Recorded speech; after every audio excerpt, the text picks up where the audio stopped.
السلام عليكم ورحمة الله وبركاته. ازيكم يا حبايبي؟ عاملين ايه؟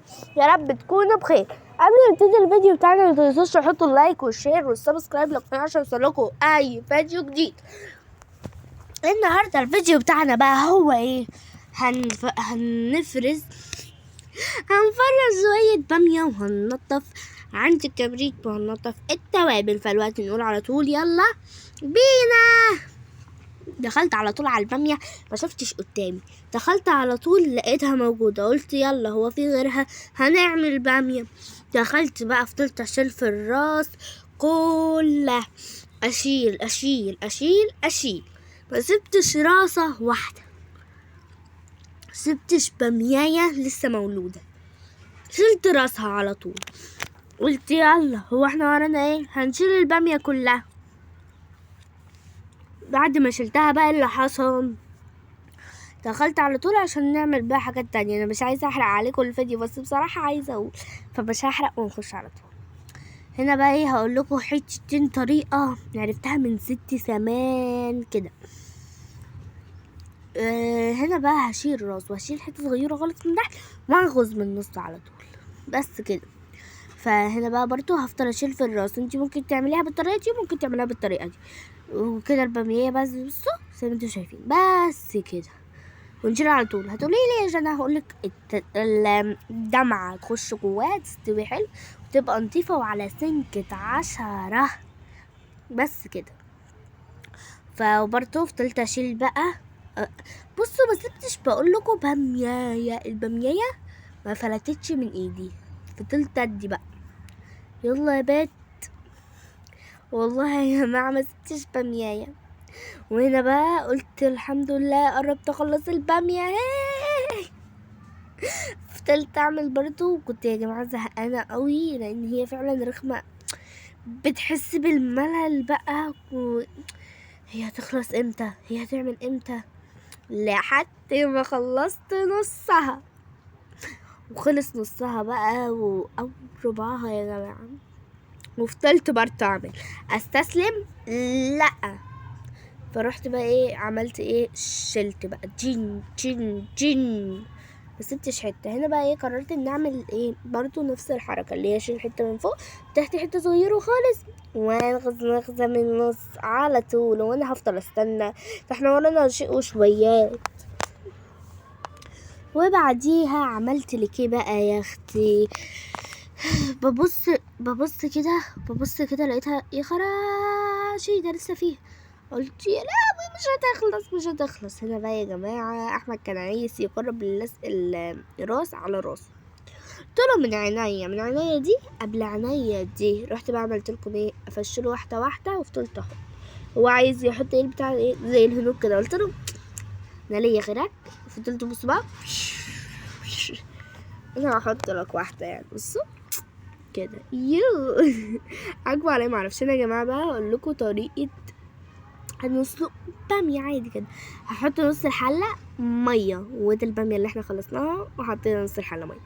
الحلة تغلي، هنجيب بقى ايه نص ليمونة نعصرها ورشة ملح، نعصر على طول الليمونة بايدك او بالعصارة اي حاجة، وعصرتها على طول. وهنحط برضو زي ما بقولكوا كده رشة ملح وبس. وبعدها بقى هننزل بالبامية بتاعتنا ونسيبها لمدة دقيقة واحنا بنقلب فيها كده، وتسيبيها على النار وتفضلي تسقطي يعني فيها كده ماشي، تخليها تغطس. ففضلت بقلب واسيبها يعني لمدة دقيقة، وانتي بتقلبي كده فيها دقيقة واحدة، ما تكتريش عليها، اللهم بلغت اللهم فشل. فعلى طول فضلت بقى ايه، انزل. ما انتي مش هتطلعي النهارده، ما هتنزلي يعني هتنزلي اخلصي يا لهوي. وبعدها بقى بصوا بقت على سنكة 10، هتبقى مهلبية ومستوية وحلوة يعني. بعدها بقى يلا ايه على طول نخش على المصفى بتاعتنا.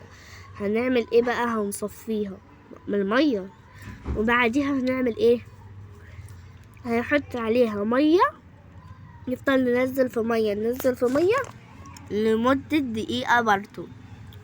يبقى قلنا واحنا بنسلقها لمدة دقيقة، واحنا بنغسلها لمدة دقيقة، ونفضل بقى نشطف فيها كده ونخليها حلوة. نفضل نغسل فيها بقى لمدة دقيقة ونصفيها لمدة دقيقة. وبعد بقى ما خلصتها على طول قلت ايه بقى هسيبها تتصفى. وبعدين نخش على طول على ايه كبريت. عندي كبريت يعني نجيب اي طبق ونحطها عليه ونروح على طول على الكبريت بتاعنا. ودلوقتي نقول يلا بينا. دخلت بقى لقيت الدنيا تضرب تقلب. فضلت اشيل اشيل اشيل اشيل حاجات مش راضية تخلص. ففضلت بقى انزل كل حاجة وبعدين اشيل المفرش اللي احنا حاطينه وغسلته بقى حلو وايه ومسحت تحتيه علشان كل حاجة تبقى ايه نضيفة وحلوة. وابتديت برضو ارص الحاجات كده كلها على جنب عشان اي حد يخش ما يشوفهاش يعني كده. هنا بقى بصوا خلصت كده كل حاجة ورصيتها. فروحت بقى عملت ايه قلت يلا على طول نمسح بقى الحاجات كلها. شلت الاكياس عشان نغسلها وهنشرها كمان. يلا مش منقصلكوا اي حاجة.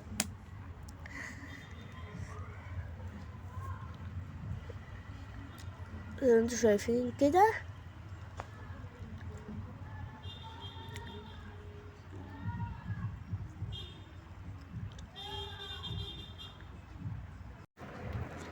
steady ready go. وهنا يا جماعة خلصت بقى ايه الحاجات كلها شلتها وقلت على طول يلا بينا على اللي بعده. هنا بقى قلت يلا بينا على طول نطر على نفسنا شوية ايس كريم يا جماعة تحفة طعمه خطير جدا جميل عجبني يعني الصراحة حلو. اللي هو جنبه ده مش فاكرة اسمه قوي بس هو حلو قوي وانا حبيت اللي هو بالشوكليت ده وفعلا خطير حلو جدا. قلت نطر على نفسينا واحنا طول اليوم هنفضل نشتغل طبعا نطر على نفسينا. وهنا بقى همسح مكان الحاجات. بعد بقى ما همسح هعمل ايه هركب بقى سبت الحاجات دي تنشف عقبال ما اظبط كل حاجه.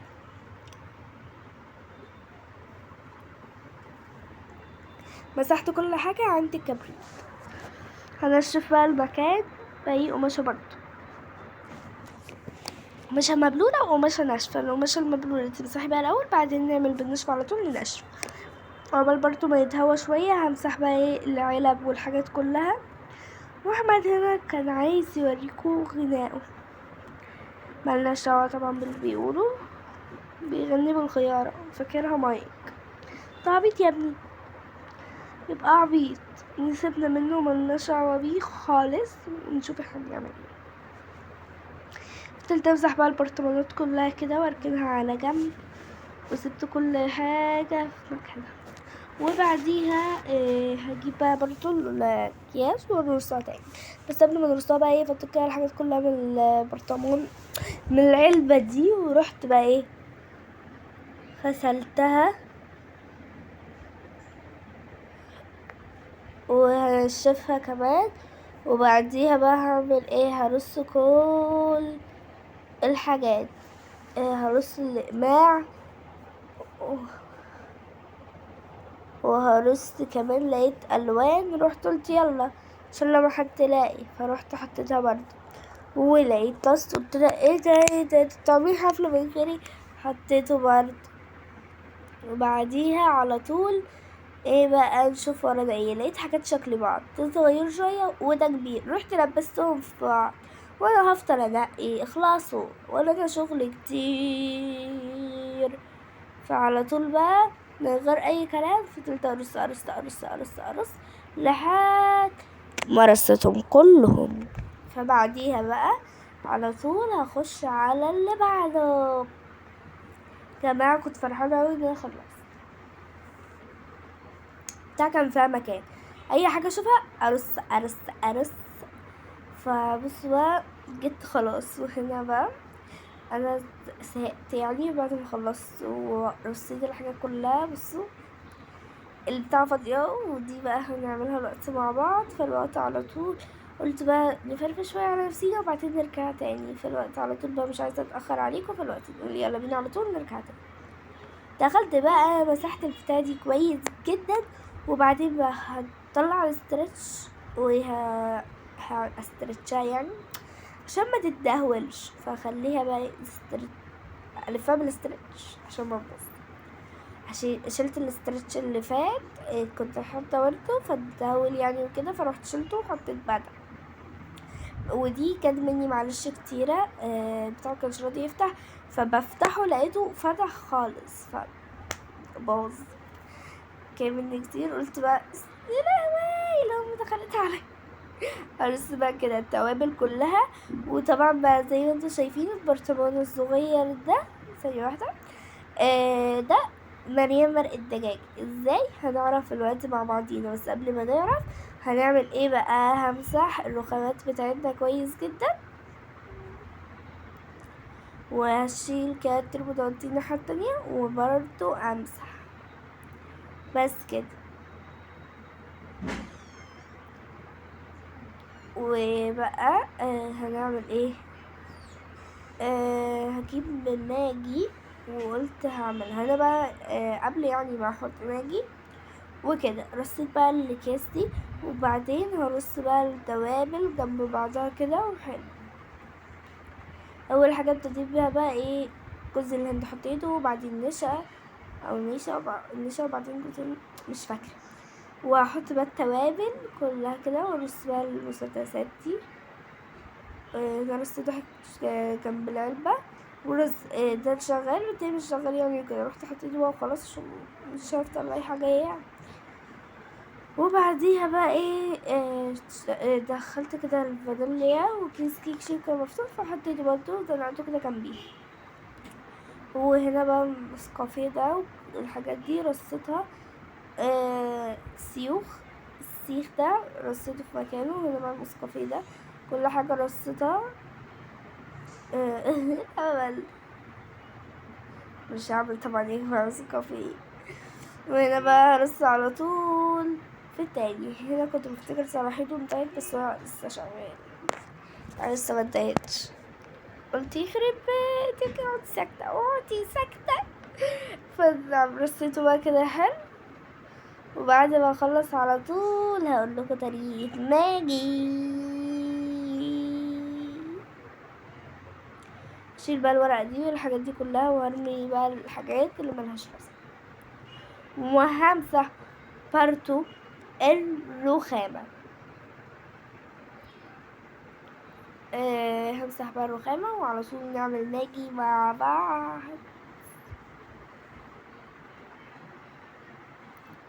انا بس شايفين كده بمسح كل ما اخلص حاجة الرخامة بتبقى اتبهدلت، فبمسح على طول. قلت بالنبي انزلكوا تاني، ما انا مش هسكت.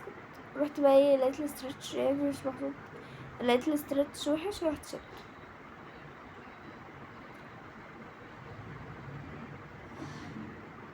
يلا بقى بينا على طول نعمل ماجي. بصوا بقى بتفتحوا فتحة صغيرة خالص وتحطوا ماجي. طبعا انا جبت الاسترتش عشان نلف بيه. طبعا انا لفيت في الاول، بس انا بقى قلت هوريكم انا عملت ازاي. هنا بقى هقول لكم على طريقتين انكم يعني لما تيجوا تحطوا ماجي في برطمان. طبعا انتوا هتفتحوا عادي الكيس وكأنكم هتحطوا مكعب مش هتكسروه.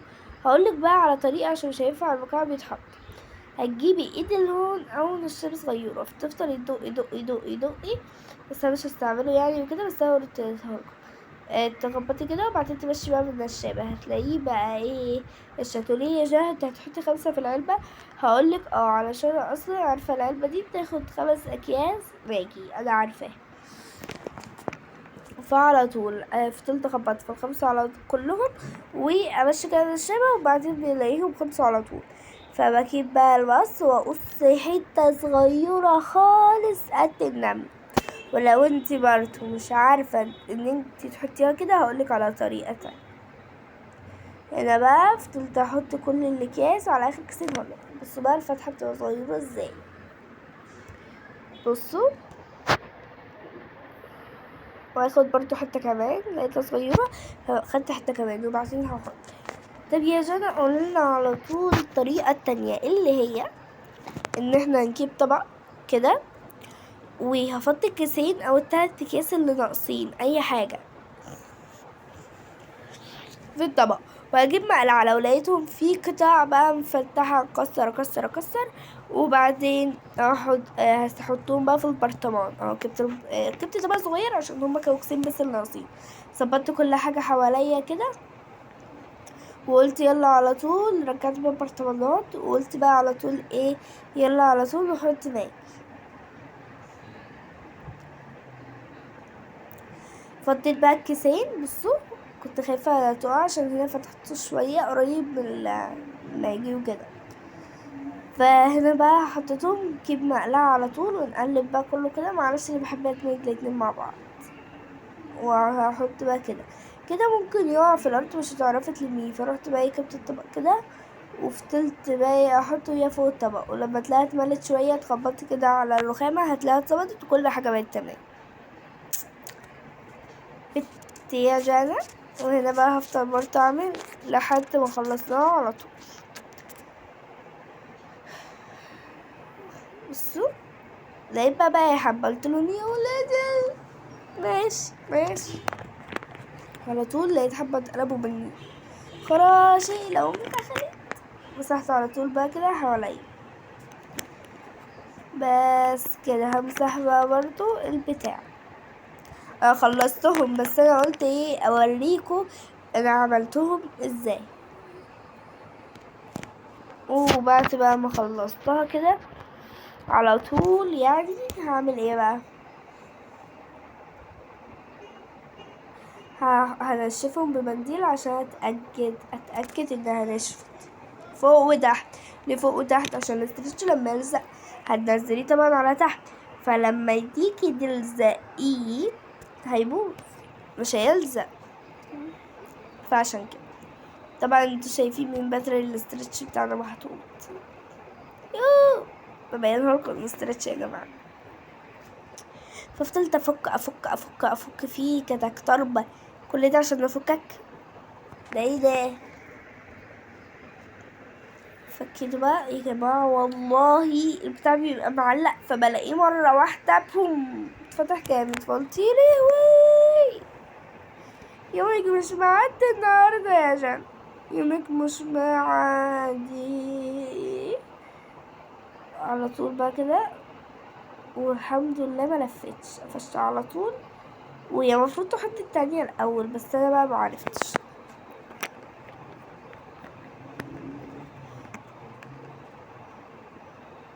وهنا بقى البامية. بصوا هقول لكم الاول انتوا تعملوها ازاي. اول حاجة هتجيبوها بقى كده على طول علشان نعبيها. معرفش يا جماعة